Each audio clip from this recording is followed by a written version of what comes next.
everybody, this is Eric, and I'm here to do my DVD update for the months of July and August.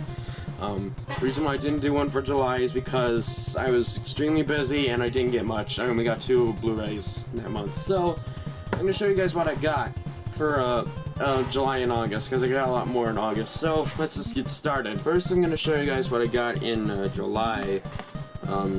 Here is Phantom of the Opera on Blu-ray. This has been out for a couple years. I haven't gotten a chance to watch it because my Blu-ray player's at a friend's house. Because I don't have time to watch movies anymore since film school's really picking up now. So, yeah, it's released by Image Entertainment, and it's got the 1925 version and the 1929 reissue.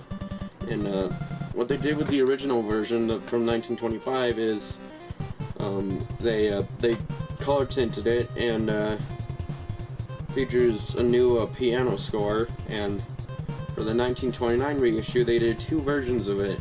One's projected at 20 frames per second, and the other one's projected at 24 frames per second. And they each the one that's 20 frames per second is 92 minutes. The one that's 24 frames is 78 minutes. And they have new scores, all of them. So yeah, if you're like a big Phantom of the Opera kind of person, I definitely recommend picking up the Blu-ray for Phantom of the Opera. Then the last thing I got in July is Evil Dead Target exclusive steelbook. And I really like this. I went to see it the night it premiered. This comes with a digital copy and a Blu-ray, and that's all. But it's got the nice steelbook. You got Jane Levy as Mia, screaming. And let's just show you like the inside of it too. It's really cool. So yeah, you got Rivers of Blood, and here is a reference to the original Evil Dead. The poster kind of really resembles the old Evil Dead.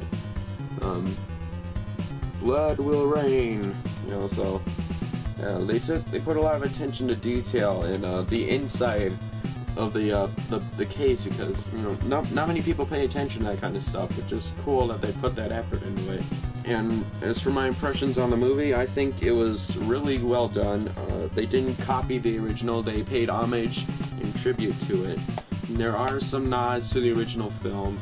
Only a few scenes that are taken from the original, because if those scenes weren't in the movie, it would have been completely, you wouldn't be able to call it Evil Dead without those scenes. And also with Bruce Campbell's cameo after the credits, just further solidifies that. Definitely check this out if you haven't yet. It's pretty good. So now to move on to what I got in August. So these two, actually, there's 3 things that I got at ZombieCon on August 17th and 18th.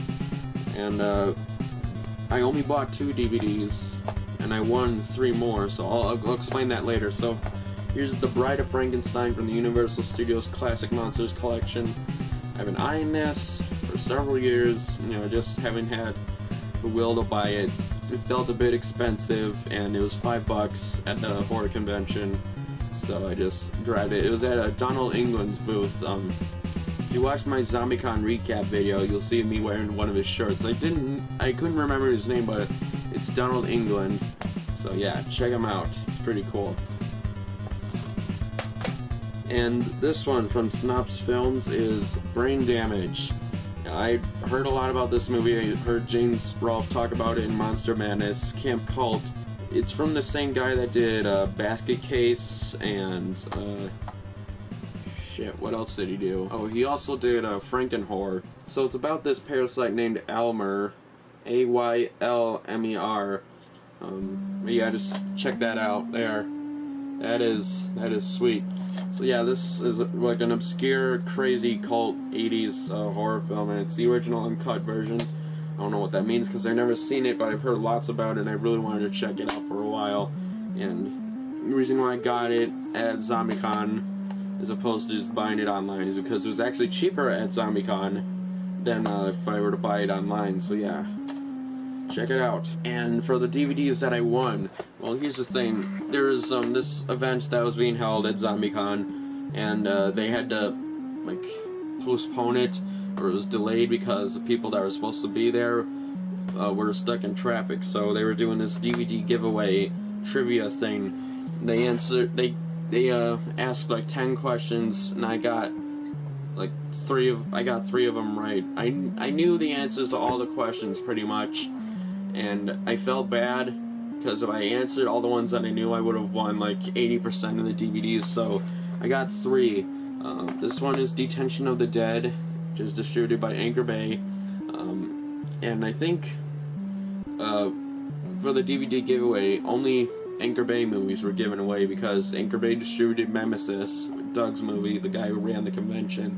So yeah, a good friend of mine and an MPI alumni, Alex Ray, was a production assistant on this. So that's why I decided to get this. The other thing is Silent Night.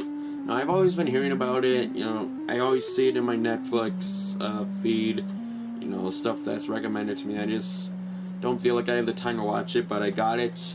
I won it during the horror trivia thing. It's got Malcolm McDowell in it. That's pretty much the only thing that intrigues me. So yeah, that's all I can really say about Silent Night for now.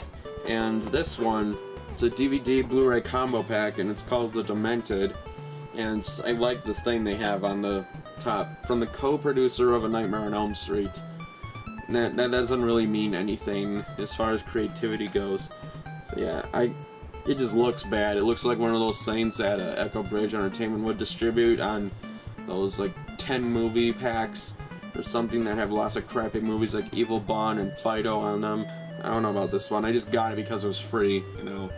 So I also got John Dies at the End. This is a movie I reviewed in season 6 of the movie reviews, and yeah, it's a very fun movie, and I can finally realize why it's so weird is because the person who directed Phantasm and Bubba ho-tep also did this, so it's no surprise now.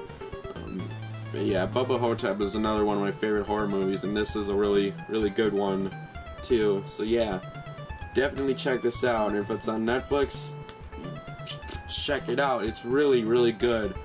Highly recommend it for any indie horror fans. And I also got Gangster Squad, that Ruben Fletcher movie. A lot of people didn't like this movie, but I thought it was good.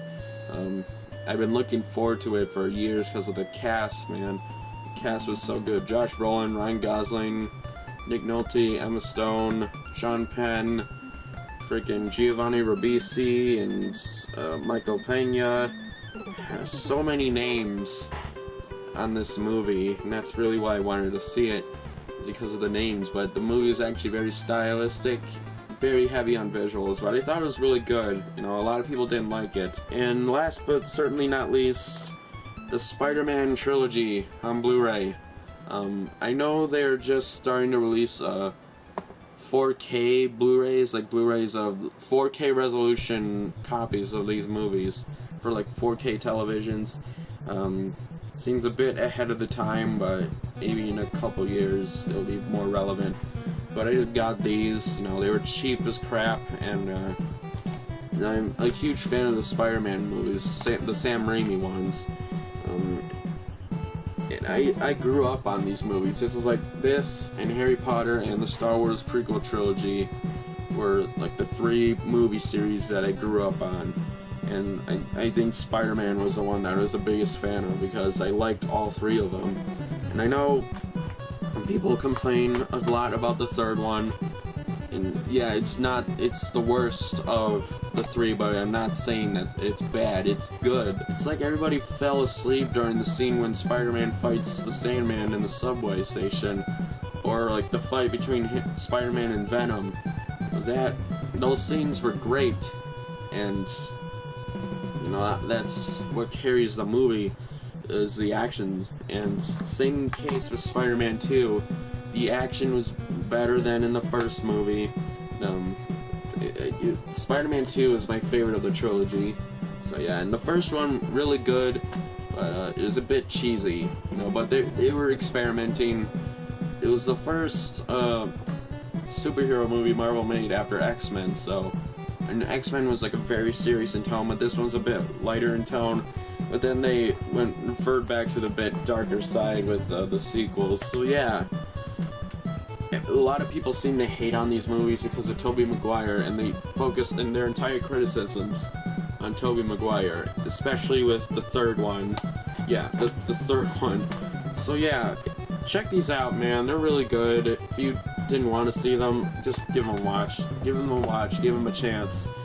Maybe it's just a nostalgia factor talking in me, but I love these movies. So yeah, that's all I got for the DVD update for July and August. I'm not sure if I'll have one for September or not, but I'm going to be having movie reviews for the next, until September 20th. I'm going to be having movie reviews every Friday until September 20th. So yeah, check those out, and I'll see you guys next time.